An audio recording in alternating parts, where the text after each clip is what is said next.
Kisah Isra Mi'raj itu ada kesamaan dengan kisah perjalanan malam dalam agama Zoroaster.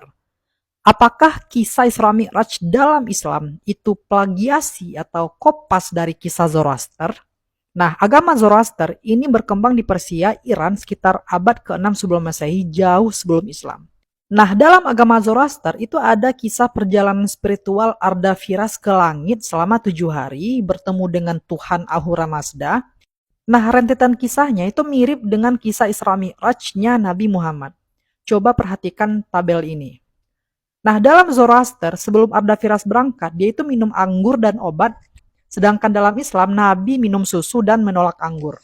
Terus, dalam Zoroaster, naik ke langitnya dengan barak, kurda surgawi, selama 7 hari, bertemu Daina dan menyeberangi jembatan Cifan, sedangkan dalam Islam, Nabi naik buruk, kuda surgawi, ditemani malaikat Jibril, menuju langit ketujuh dan peristiwanya terjadi hanya dalam waktu 1 malam. Nah, di langit, Ardafiras bertemu dengan orang-orang suci, sedangkan Nabi Muhammad bertemu dengan para nabi. Kemudian bersama Sros dan Adar, 2 malaikat, Ardafiras dibawa ke surga dan neraka dan melihat para penghuninya. Nah, sedangkan Nabi Muhammad bersama malaikat Jibril itu dibawa ke surga dan neraka dan juga melihat para penghuninya.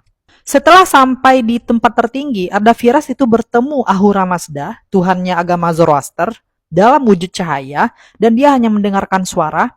Sedangkan Nabi, pas nyampe di Sidratul Muntaha, itu melihat Allah dan berdialog langsung dengan Allah. Kemudian Tuhannya Ahura Mazda itu meneguhkan agama Zoroaster sebagai agama sejati satu-satunya, sehingga wajib melaksanakan gata, sholat 5 waktu. Nah, sedangkan Nabi itu diberikan perintah sholat 5 kali sehari, lalu menjadi 5 kali sehari, setelah bolak-balik 9 kali menawar atas saran Nabi Musa. Nah, kisah perjalanan versi Zoroaster ini terdapat dalam kitab Ardafiras yang disusun pada abad ke-9 Masehi.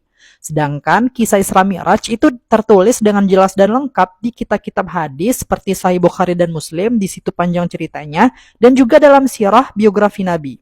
Semuanya ditulis pada abad yang ke-9 Masehi.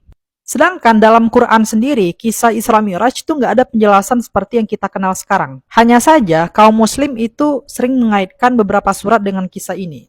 Meskipun Al-Quran nggak menyebutkan kisah ini dengan jelas dan nggak menyebutkan korelasi kisah ini dengan Nabi Muhammad secara langsung.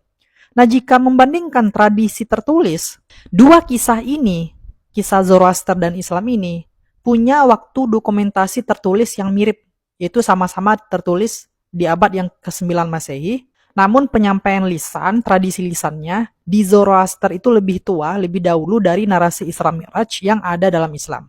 Jadi pertanyaannya, apakah kisah Isra Mi'raj yang ada dalam Islam itu plagiasi atau kopas dari kisah Zoroaster?